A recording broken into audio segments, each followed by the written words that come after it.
Live from New Delhi, you're watching DD India NewsHour, India's voice to the world. I'm Mark Lin. Namaskar. Coming up in the next hour.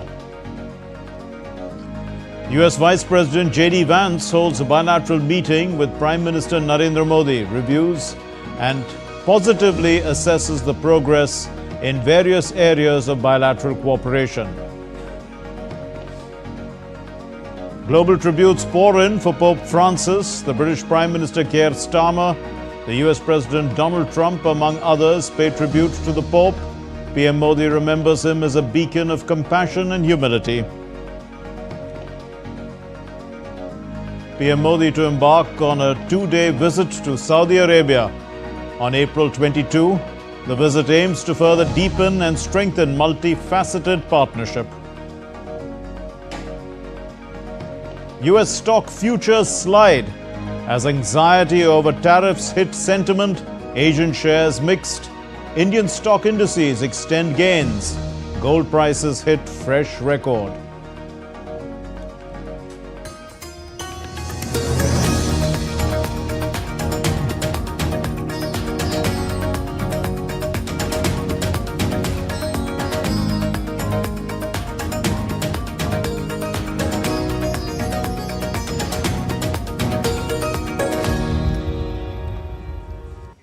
Prime Minister Narendra Modi welcomed the US Vice President J.D. Vance, currently on a visit to India at his official residence in New Delhi.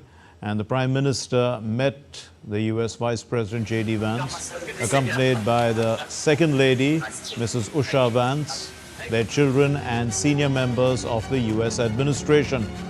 Prime Minister Modi fondly recalled his visit to Washington, D.C. in January and his fruitful discussions with President Trump, which laid down the roadmap for close cooperation between India and the United States, leveraging the strengths of Make America Great Again, that's the MAGA movement, and Hexit Bharat 2047. Now, Prime Minister, as we can see on our screen, greeted the visiting dignitary, took him around his house.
Prime Minister Modi and Vice President Vance reviewed. They positively assessed the progress in various areas of bilateral cooperation between India and the United States. They welcomed the significant progress in the negotiations for a mutually beneficial India-US bilateral trade agreement, which is focused on the welfare of the people of the two countries. Likewise, they also noted continued efforts towards enhancing cooperation in energy, defense, strategic technologies, and other areas. The two leaders also exchanged views on various regional as well as global issues of mutual interest and called for dialogue and diplomacy as the way forward. Prime Minister extended his best wishes to the Vice President, the Second Lady and their children for a pleasant and productive stay in India. Prime Minister conveyed his warm greetings to President Trump and said that he looked forward to his visit to India later this year. Earlier, the US Vice President J.D. Vance and his wife Usha, along with their children, visited the Swaminarayan Akshardham Temple in New Delhi. Their first stop in India, experiencing its majestic art, architecture and timeless values of faith, family and harmony. Earlier, upon his arrival in India, the US Vice President and his wife Usha Vance were received at the Palam Air Base by the Railways and I&B Minister Ashwini Vaishnav. The American leader was also accorded a ceremonial welcome on his arrival. J.D. Vance's children were dressed in traditional Indian attire. Now, J.D. Vance's visit is from the 21st to the 24th of April. It spans Delhi, Jaipur and Agra. He is expected to further deepen the India-US comprehensive global strategic partnership during this visit.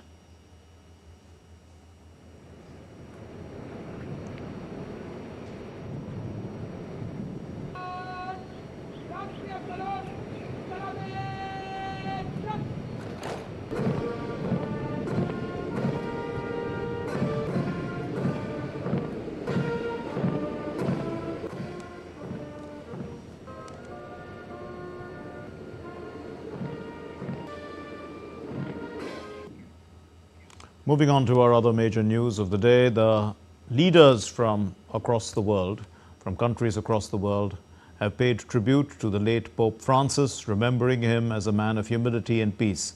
PM Modi praised Pope Francis for his dedication to the poor and his role as a beacon of hope. PM Modi admired his commitment to inclusive growth and his affection for India. DD India's Mihir Mekuri reports.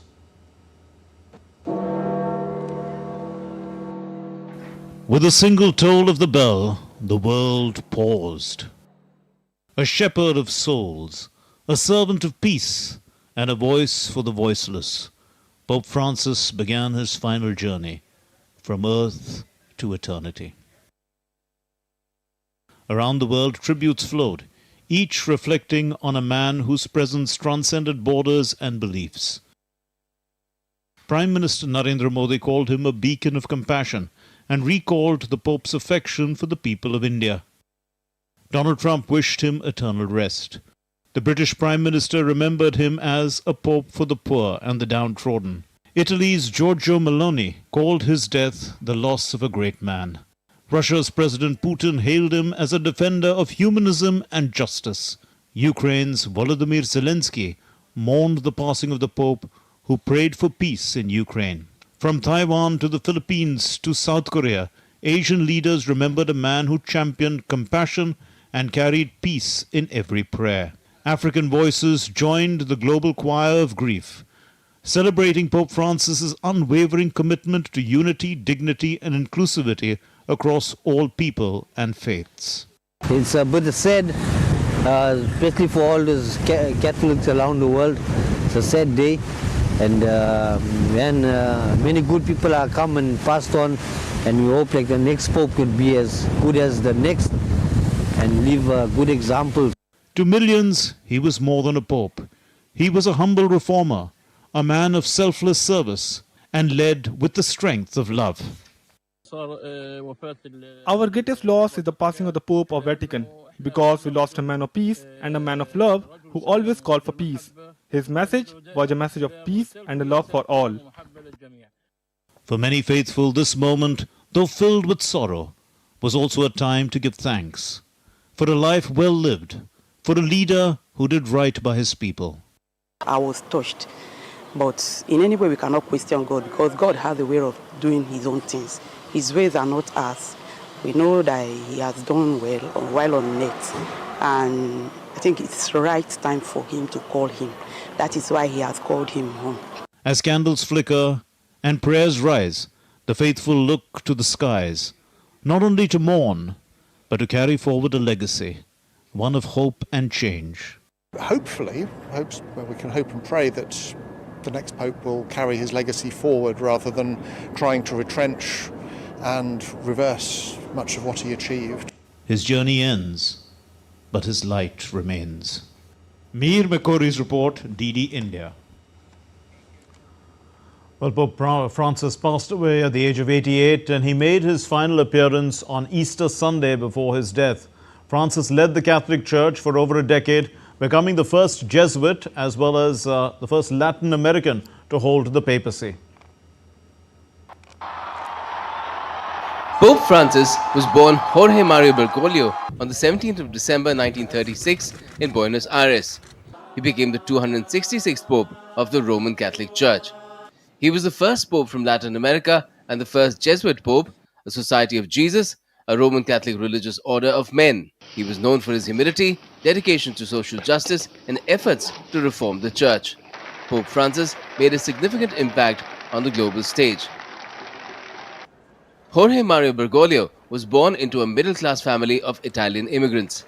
He initially pursued a career as a chemical technician before feeling a strong calling to priesthood. In 1958, he entered the Jesuit order and began his formal religious education.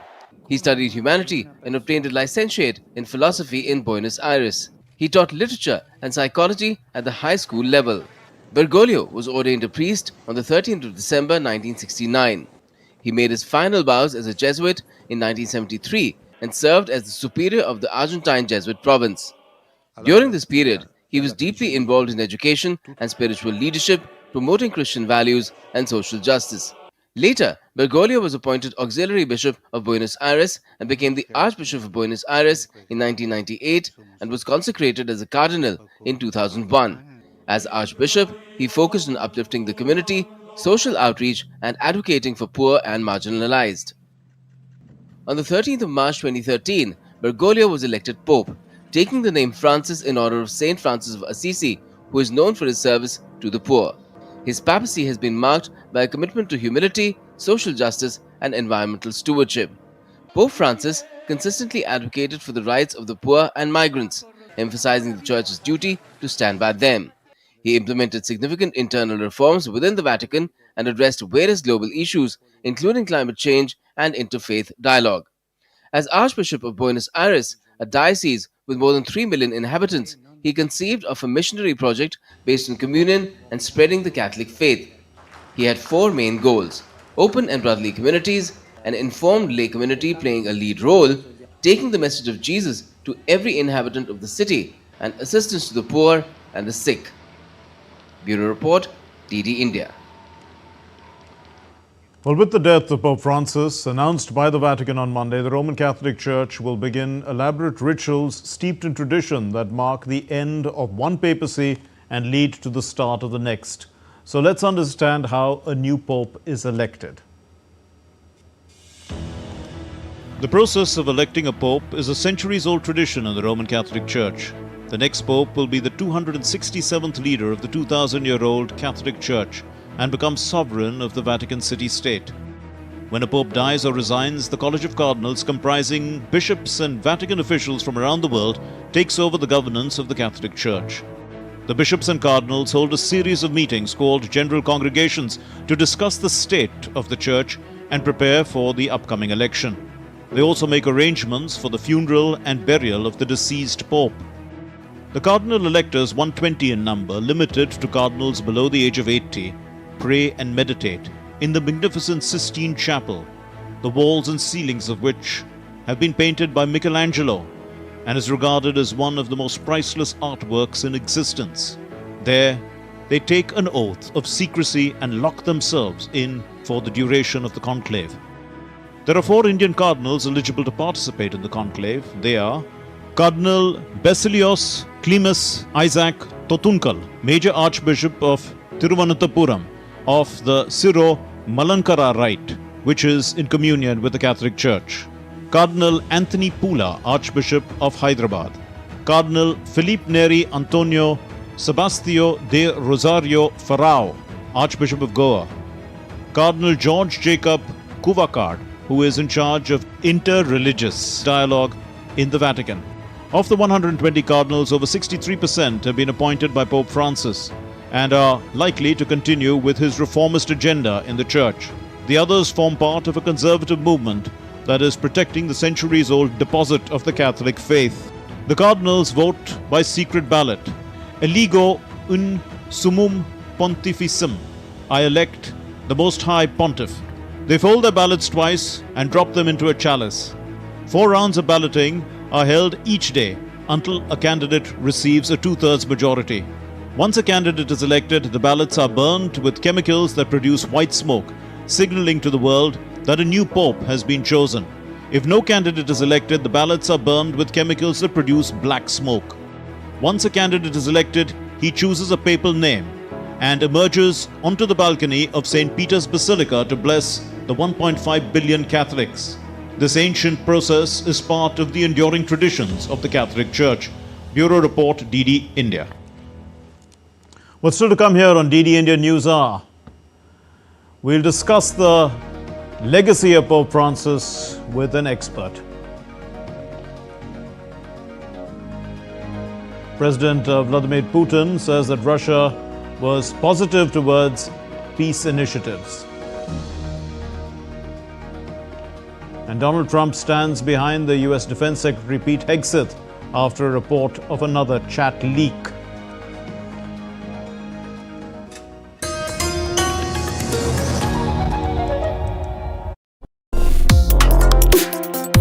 Complex issues, hidden agendas, twists and turns, strategic games. We think all dots are linked. We just need to connect them. Join me every week as I connect the dots to unravel hidden designs in statecraft, mysteries, and decode issues that matter to you. Watch Connecting the Dots with me at these times on DD India.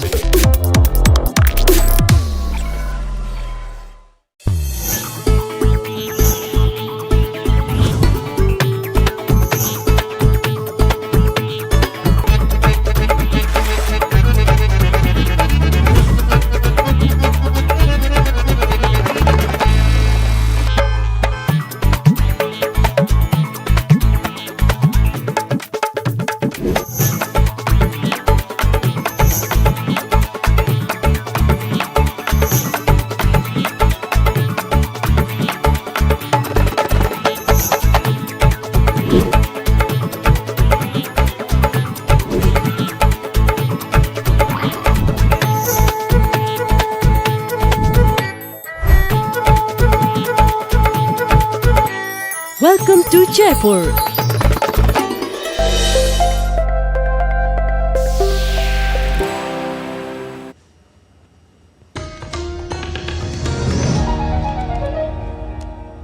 You're watching DD India NewsHour. I'm Mark Lynn, and Reverend Father Adrian Mascarenhas, Catholic priest and director of Bhakti Bhavan, which is a place where young men train to become priests, joins us now. And thank you, Father Adrian, for being with us. Thank you for having me on the program. How will Pope Francis be remembered? Your personal view? First of all, thank you for having this program in which we have seen so many beautiful images of the life and contribution of Pope Francis already, as you have shown on Doordarshan. And it's been a great joy to have had him as Pope. So today is both a day of sorrow and a day of saying thanks for this great person and his marvelous legacy. I think that Pope Francis has made a difference to the Church, not by any special teaching which he introduced, but rather by his warmth, his concern for people, his ability to reach out to others, and his knowledge of what was the right thing to say in different difficult situations. He has steered the Church through a number of crises, the most famous being the COVID pandemic, when he was our spiritual leader and guide. But beyond this, there's also the migration crisis, the newly emerging wars in different parts of the world, including Europe, which had not seen a war for many decades. And besides these, there's also different economic and also moral crises which people have been undergoing. in all this, Pope Francis has been our shepherd, and now, to use the biblical expression, we are a bit lost like sheep without a shepherd. We don't know exactly the direction that the church will take. But what we do know is, as a pope, he was a person who was close to all our hearts. He will be deeply mourned and missed. And I think every person feels personally that though we may not have met Pope Francis, yet he lives on in our hearts, and that's his greatest legacy. When we speak of his theology or his contributions, I think the most firm is the stand he took on migration and the stand he took on the environment. These two have made a big difference to how Catholics think about these issues. And he's also, when I say Catholics, I should also point out he has reached out not just to Catholics but to people of all faiths. He has made many trips to countries which have hardly a significant Catholic population. Places like Mongolia, maybe even though there are Catholics, it could be a small minority. So places like Indonesia, Iraq, and other Middle Eastern countries. And wherever he goes, he has built bridges. And that, I think, is one of his greatest legacies. Father Adrian, now talking about the future, what balance exists, between the traditionalists and the progressives in the Catholic Church to decide the direction that the Church is taking? As was mentioned a bit earlier by the commentary, Pope Francis has helped to form this College of Cardinals, which will elect his successor. So a lot depends on who gets elected, but it's not really as polarized as maybe in the political field, where you have a clear division between, say in America, you have the Republicans and the Democrats, and in other countries you have their own parties and so on, where there's a kind of two poles or maybe more than that, deciding who gets elected. But in the Catholic Church, it's not like that. There's a lot of overlap between conservatives and liberals on different issues, and every person responds to the situation. And so a person in a particular situation may come out as conservative, whereas in a different situation, he's more liberal. So I would say that there's a broad spectrum of views. And of course, some are conservative and some are more liberal. I think that Pope Francis has been appointing cardinals from countries which were difficult to, which were basically not very well represented in the church. And so it's an exciting phase where they're going to have these people coming from different parts of the world and elect the new pope. And some of these people or their countries have not had a voice in the selection of the pope in the past. Father Adrian, how much did Pope Francis impact the Church in India? Oh, he was deeply loved, he was deeply appreciated and cherished, and everyone found him a very warm person, a very good communicator who knew the hearts of his audiences. And he reached out in different ways, both symbolically. For example, we've seen images of him kissing the disabled child. And also in his words, in his actions. I'm sure he really wanted to come to India, and our Prime Minister and our government also extended a heartfelt invitation to him. But sadly, it was not possible. Nevertheless, he has made an impact, and I would like to highlight 2 or 3 points. One is that Pope Francis has stood for a synodal church. A synod is a method of gathering the leaders of the church as well as the people together. So he says it's not only the bishops, but it's also the general public of the church who have to have a voice in the church affairs. And this should be an inclusive approach where people who have not been heard should also get a voice. And so I think this has impacted the church in India. The Catholic bishops have carried it forward by going deeply into this synodality.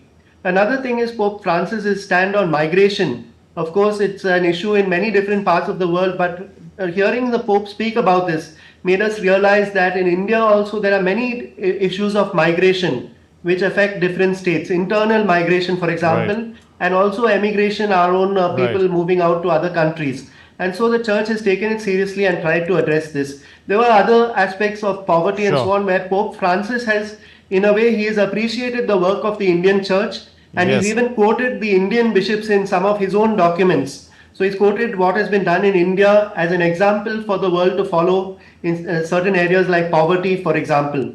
I think that we are yet to learn a bit more from him in the field of inclusiveness and in the field of environmentalism, where Pope Francis has many teachings which we can still imbibe in India, and where his impact still needs to be deepened. Okay, we leave it there. Thank you very much, Father Adrian Mascarenhas. Thank you for joining us and Thank you putting this all into perspective for us. Moving on then, Russia's President Vladimir Putin said that Moscow will analyze Ukraine's proposal to halt airstrikes on civilian infrastructure, but accuses Kiev of using those sites for military purposes. Now, this comes as the 30-hour Easter truce ends. Meanwhile, the Kremlin has welcomed the Trump administration's rejection of NATO membership for Ukraine. Rabindra Chauhan reports. The abrupt end to a fragile 30-hour Easter truce between Russia and Ukraine has cast doubt on US President Donald Trump's hopes for a broader ceasefire, just hours after he expressed optimism that a deal could be reached this week. Russian President Vladimir Putin has announced a unilateral ceasefire on Saturday, but it failed to produce any meaningful results. As the Easter truce expired, both Moscow and Kiev confirmed renewed strikes on each other. Russia launched a wave of aerial attacks on Ukraine on Monday. The Russian army stated that the armed forces of the Russian Federation had continued their special military operation. Meanwhile, Kremlin refrained from commenting on President Donald Trump's aspirations for a peace deal this week. However, it expressed approval of Trump's administration's stance on ruling out NATO membership for Ukraine, a position that, according to Moscow, provided significant satisfaction. I would like not to comment on that now, let alone about timings. President Putin and the Russian side remain open to seeking a peaceful settlement. We are continuing to work with the American side, and of course, we hope that this work will yield results. The Ukraine peace talks gained momentum at a meeting in Paris, signaling greater European involvement. However, U.S. Special Envoy to Russia and Ukraine, General Keith Kellogg, confirmed that President Trump's team will return to London this week for ceasefire talks, but NATO membership for Ukraine remains off the table. We've been very clear. NATO's off the table. You're not going to be part of NATO. That's something that's not new. We've been talking about that since 2008 when Ambassador Burns told Condoleezza Rice this was a bridge too far. Diplomatic efforts to resolve the Russia-Ukraine conflict are ongoing, with different perspectives from the US, Europe and Ukraine. But a resolution remains far from reality. Meanwhile, Ukrainian President Zelensky proposed a 30-day halt on strikes against civilian infrastructure. Bureau Report, DD India. Fighting in Ukraine has resumed after the Easter ceasefire, Russia's President Vladimir Putin said on Monday, adding that Moscow was open to any peace initiatives and expected a similar attitude from Kiev. As we have always said, we look positively at to any peace initiatives. We hope that the representatives of the Kiev regime will also feel the same way. However, we have seen the initial reaction. I think everyone has noticed it. There was a statement published according to which our proposal was seen as a game with fates, with people's lives, and so on. But apparently there was someone smarter there who suggested, most likely from foreign overseers, that rejecting such initiatives is a losing position for the Kiev regime, and they quickly agreed. The White House spokeswoman Karoline Leavitt has said on Monday that President Donald Trump he stands behind the U.S. Defense Secretary Pete Hexit. Trump's support came after reports that he shared details of a March attack on Yemen's Iran-aligned Houthis in a message group that included his wife, brother and personal lawyer. We're talking about Hexit here. Now, the revelations that Hexit used the unclassified messaging system Signal to share highly sensitive security details for the second time comes at a delicate moment for him, with senior officials ousted from the Pentagon last week as part of an internal leak investigation.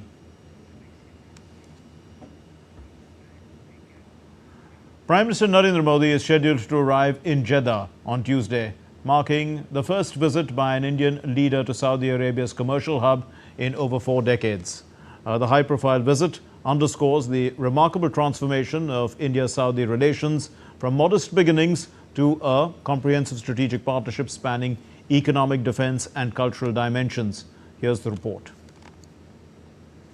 Prime Minister Narendra Modi's 2-day visit to Jeddah comes amid growing economic ties between India and Saudi Arabia. It will be the first visit by an Indian leader to Saudi Arabia's commercial hub in over 4 decades.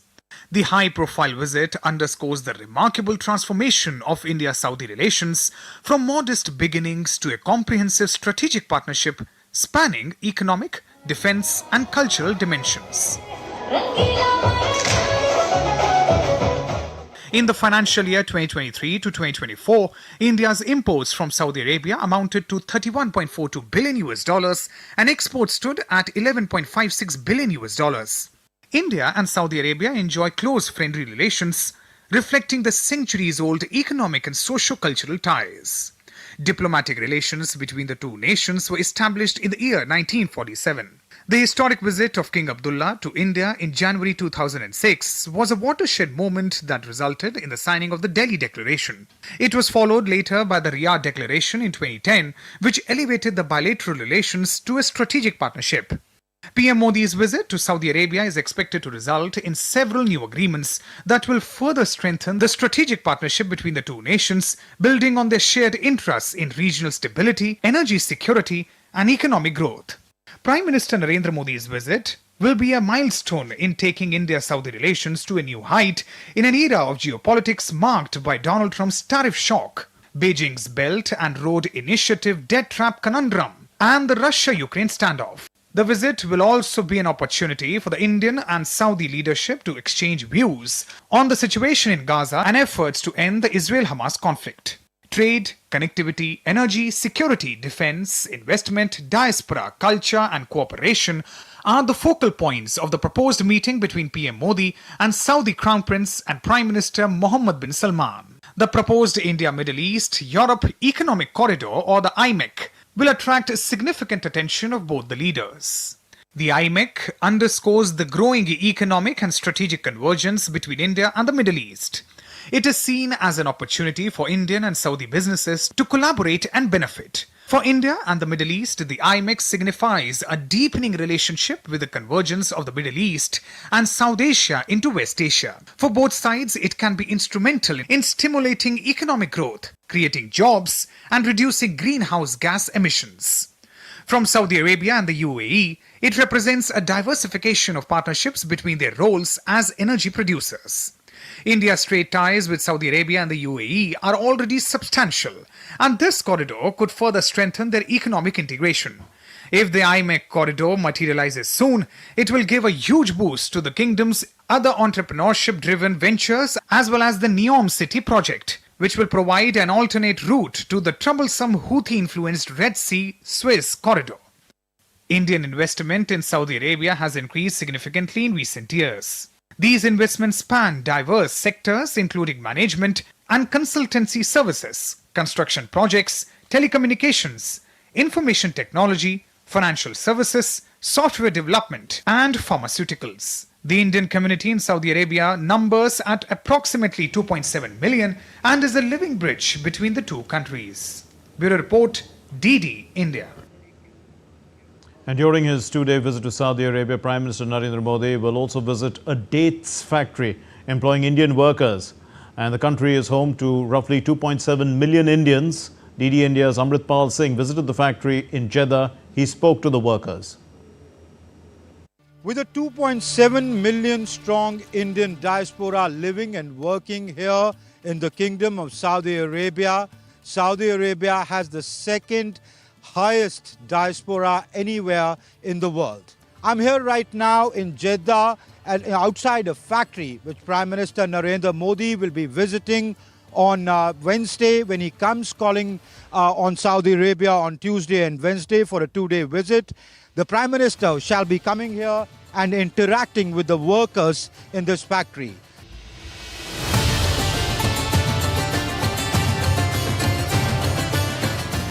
This is the floor of the processing plant or the factory of dates, which this third generation of Indians whose grandfather migrated here started with trading but later went into farming and production and now employs thousands of workers, not just from India but also from the subcontinent and also from Saudi Arabia, working in various capacities.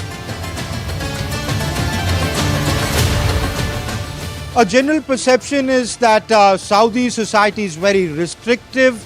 women do not have the kind of liberties that are seen in other parts of the world. But what we see here belies that. You see these young girls who are Saudi nationals working in this plant owned by Indian entrepreneurs. In fact, I have with me Lama Hafza, who's herself a Saudi national. She's the marketing manager here. Are the gender roles changing in Saudi Arabia when you started or when you were growing up? Actually, by government, I'm just going to explain it in a nutshell. Working as a female gives you more points, and the government itself, so all the companies are now directing towards like having more females.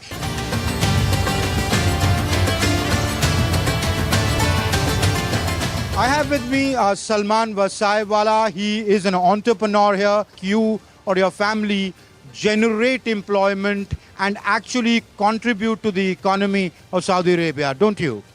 Correct, definitely. Yeah. Now, a lot has changed in the past 50 years. We've gone from trading into manufacturing, farming, distribution, and also with the new Vision 2030 coming up, Saudi Arabia has improved and is supporting us a lot. The Prime Minister is coming here, visiting your factory, interacting with the workers. What sort of confidence does it inspire in the Indian diaspora working here?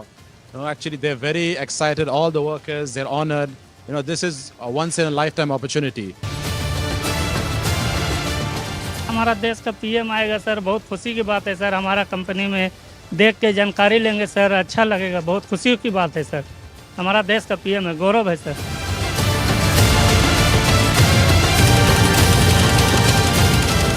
This sentiment that when the Prime Minister of the country comes and interacts with general factory workers, farm workers, ordinary people living outside their country, it inspires. With cameraman Saurabh Bakshi, this is Amritpal Singh for DD India in Jeddah. And to put the Prime Minister's visit, which is tomorrow, into perspective, we have with us Ambassador Anil Kumar Trigunayat. He's a former senior diplomat. Thank you, sir, for being with us. Now, thank you. What role does economic collaboration, Saudi investments in India, Indian investments in Saudi Arabia, play in shaping the direction of bilateral ties? Thank you very much. This is a very, very important visit. This is the third visit by Prime Minister Modi to Saudi Arabia in the past 10, 12 years. And this is a clear indication of the Act West policy that India is following, in which Prime Minister Modi's term, I have seen that our relationship from all these countries has really and truly moved from a transactional to a truly strategic partnership, which means our collaboration not only in economic field, in investments, in cyber, in defense, in security, and it has expanded and deepened in every which way we think is required. Now, as you know, that Saudi Arabia is our fourth largest trading partner, and they have also committed to about $100 billion investment in India when Crown Prince Mohammed bin Salman was here. And it was also in the last visit decided that there will be a High Council meeting which will be chaired by MBS and Prime Minister Modi, and therefore this will be the meeting in which a stock will be taken exactly how far we have progressed, what we are going to do. But I must say, having observing this relationship and our relationship with West Asia in general, which is generally a very volatile region, I must say India's relationship with all these countries has been enriched, has become far, far more substantive every year that we have seen going forward. And what are the reasons for that, Ambassador Trigunayat? I mean, have geopolitical shifts, declining oil prices, China's slowdown, all this impacted the region a bit? They need perhaps to engage with India, and India too needs to engage with that region for mutual benefit. I mean, after all, India is a fast-growing economy. United States has been the major guarantor of peace and safety and security in this region. But in the past few years, there has been a growing, at least a feeling among various majors, Saudi Arabia is the biggest economy of the region, the most powerful country in the region.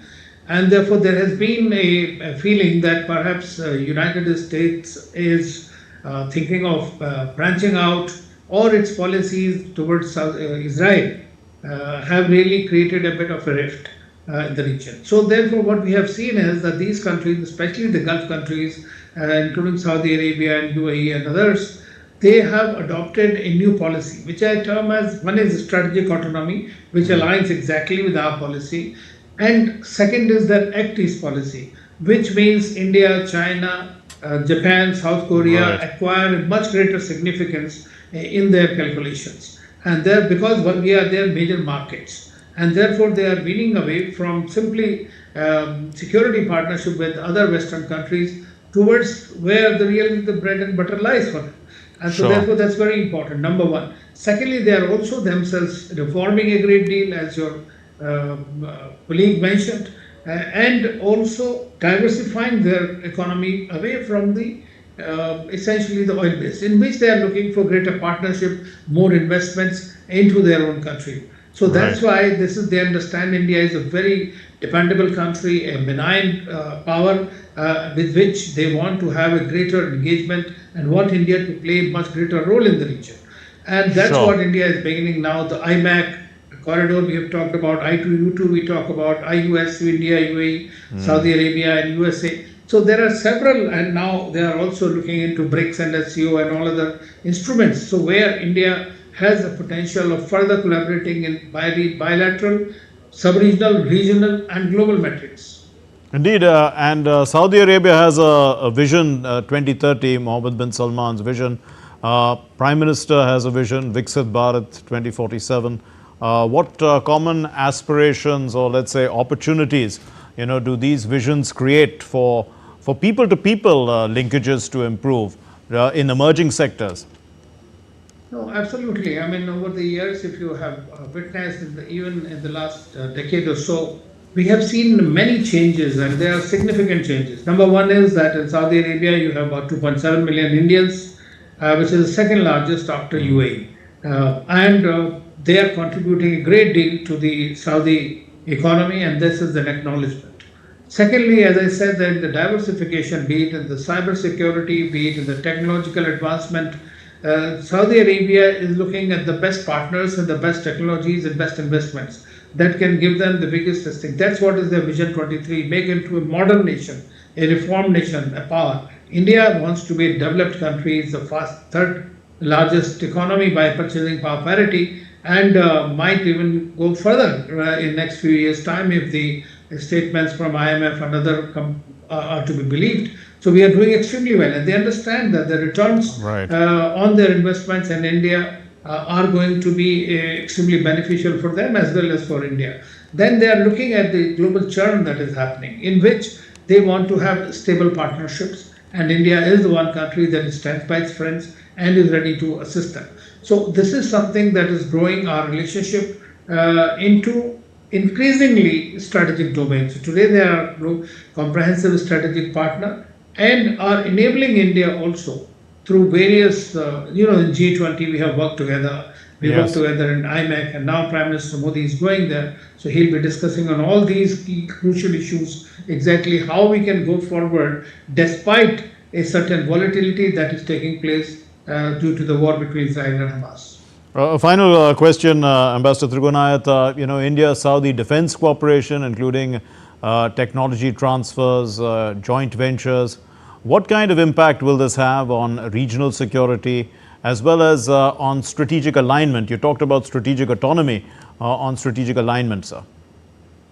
Well, I think as I said, the diversification, like so far they are the largest importer of US weapon systems, but they are also diversifying in that area. They also have their Make in Saudi campaigns, in which they want to have more productions in the military-industrial complex. They want to have much greater interoperability between Indian. So we have a large number of actually collaborations that are taking place. Plus, India is a major maritime player in the region, as you know. We have deployed about 30 of our ships there, and therefore there is a greater possibility of aligning our interests, because that also directly impacts what happens by Houthis in Red Sea or others.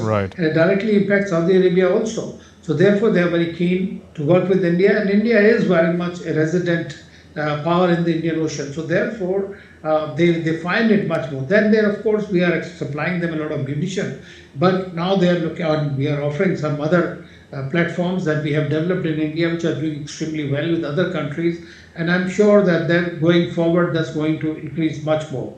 Plus, then they are looking at joint manufacturing, both in India and in Saudi Arabia, and I think we'll be going forward with that as well.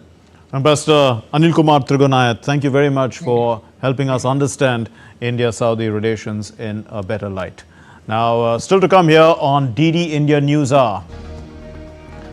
Gold prices hit a fresh record on Monday, taking its gains so far this year to 26%.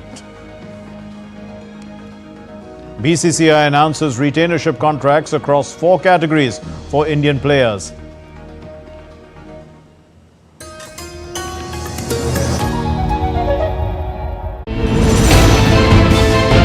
Geopolitics and trade deals. Economic challenges amid development. Hard work and the path to prosperity.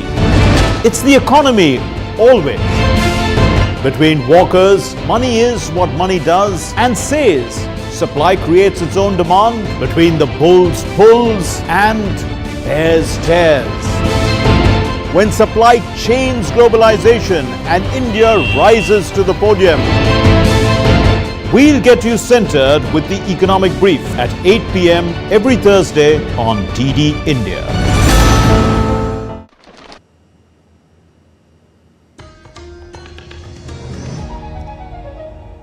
You're watching DD India NewsHour. I'm Mark Lynn.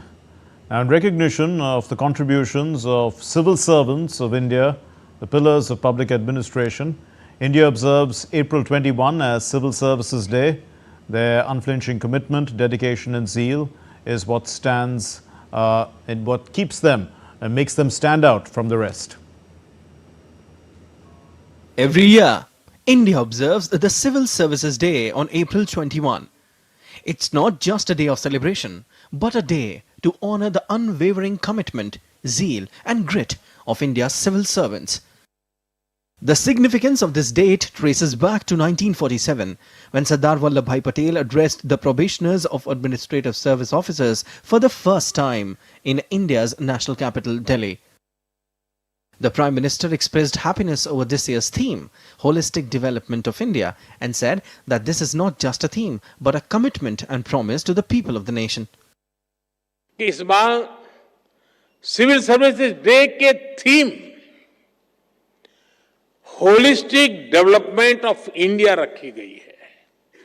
ये सिर्फ एक theme नहीं है, ये हमारा commitment है, देश की जनता से हमारा वादा है। होलिस्टिक डेवलपमेंट ऑफ इंडिया यानी no village left behind,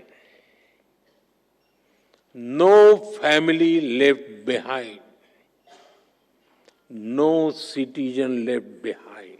Reiterating the concept of Panch Pran, which he introduced from the Red Fort, the Prime Minister remarked that civil servants are the key carriers of these principles. साथियों, मैंने लाल किले से पंच प्राण की बात कही थी। विकसित भारत का संकल्प गुलामी की मानसिकता से मुक्ति, अपनी विरासत पर गर्व, एकता की शक्ति और कर्तव्यों को ईमानदारी से निभाना, आप सभी इन पंच प्राणों के प्रमुख वाहक हैं। PM Modi gave a new mantra for good governance, asking civil servants to follow the principle of Nagrik Devo Bhava, likening it to the ethos of Atithi Devo Bhava, and called on civil servants to see themselves not just as administrators but as architects of a developed India. संवेदनशील रहिए, गरीब की आवाज सुनिए, गरीब की तकलीफ समझिए, उनका समाधान करना अपनी प्राथमिकता बनाइए। जैसे अतिथि देवो भव होता है, वैसे ही नागरिक देवो भव इस मंत्र को लेकर के हमें चलना है। During the ceremony, PM Modi conferred the prestigious Prime Minister's Award for Excellence in Public Administration to 14 shortlisted districts and organizations chosen from 1,588 nominations. Siddharth Bhardwaj's report for DD India. The WAVE Summit is gearing up to be a vibrant showcase of India's creative and innovative spirit. The Comics Creator Championship is providing a platform for emerging talent to showcase their work and offering them an international stage to connect, collaborate and build global partnerships. In the Comics Creator Championship, storytellers from across India are redefining the limits of sequential art.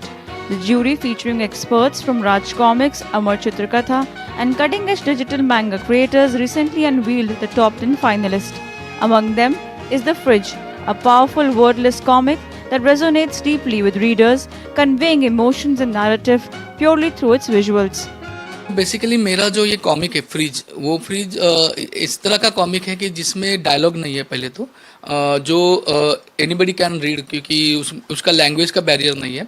दूसरा उसमें क्या है कि जो भी social problem है, जो there is big problem hunger, जो हंगर का प्रॉब्लम है वो मैंने उसमें दिखाया है। The Fridge is silent dialogue-free experiment and expressive comic that blends fantasy and reality. Despite the lack of words, it communicates powerfully through emotions and visual storytelling, making it accessible to readers of all ages and languages. The story follows a homeless little boy and his struggle with hunger. वे उसके माध्यम से अभी क्या हो रहा है, एक global platform मिल रहा है, जिसके तहत क्या हो रहा है कि एक आर्टिस्ट को रिकग्नाइजेशन मिल रहा है, आर्टिस्ट को काम करने का मौका मिल रहा है, कोलैब करने का मौका मिल रहा है, खुद को प्रमोट करने का मौका मिल रहा है। The creator of Fridge comic, Tejas, believes waves will open new doors for the creator and bring the spotlight back on comics in India. तेजस को अब नेशनल लेवल का पुरस्कार मिला है, उससे मैं बहुत खुश हूँ, हमारा परिवार भी बहुत खुश है। उनके 10 साल की मेहनत का ये नतीजा है, फल मिल रहा है उनको, मुझे बहुत अच्छा लग रहा है। These stories are turning heads and opening minds, and in today's age of immersive media and creative technology, comics are evolving into a powerful tool of storytelling, cultural revival and innovation. The Comics Creator Championship will provide comics to be more than just traditional Sunday strips. It will be revived as one of the major sources of diverse storytelling. With camera person Krishna, this is Shama Mishra for DD India, Mumbai. Well, the dollar fell and stock futures dropped on Monday. The S&P 500 and Nasdaq were both down 1.9% and 2.4% at the opening bell, while the Dow Jones had slipped by 1,000 points, as well as the US dollar continuing its slide on Monday, falling to its lowest level since 2022. Now, on the other hand, the Asian markets traded mixed on Monday. Japan's Nikkei had declined 0.43%, and South Korea's Kospi index had risen 0.11%. But India's benchmark indices extended their winning streak for the 5th consecutive session on Monday. The Sensex had gained 855 points. The Nifty 50 had closed up as well by around 270 points. Now it closed at 24,125. Now gold also hit a record high, a fresh record high of rupees 97,234 per 10 grams in early deals in India on Monday. This is amid persisting concerns over the economic impact of the ongoing trade war. The dollar's weakness against its peers also supported gold prices. International spot gold prices also hit a record high of $3,384 during this session, as investors continued rushing for safe haven assets, on mounting concerns over the escalating US-China trade war. Let's get you the sports news now. And the Board of Control for Cricket in India, the BCCI, they have announced the annual player contracts for 2024-25 season. The Test captain Rohit Sharma, Virat Kohli, Jasprit Bumrah and Ravindra Jadeja have been named in the Grade A+ category. Shreyas Iyer and Ishan Kishan have returned, and Rishabh Pant has been promoted. Iyer has been given a Grade B contract. Ishan has been awarded a Grade C contract. The wicketkeeper batter Rishabh Pant has been promoted to a Grade A contract. A total of 34 players have been included in various categories. This annual player contract is applicable from the 1st of October 2024 to the 30th of September 2025.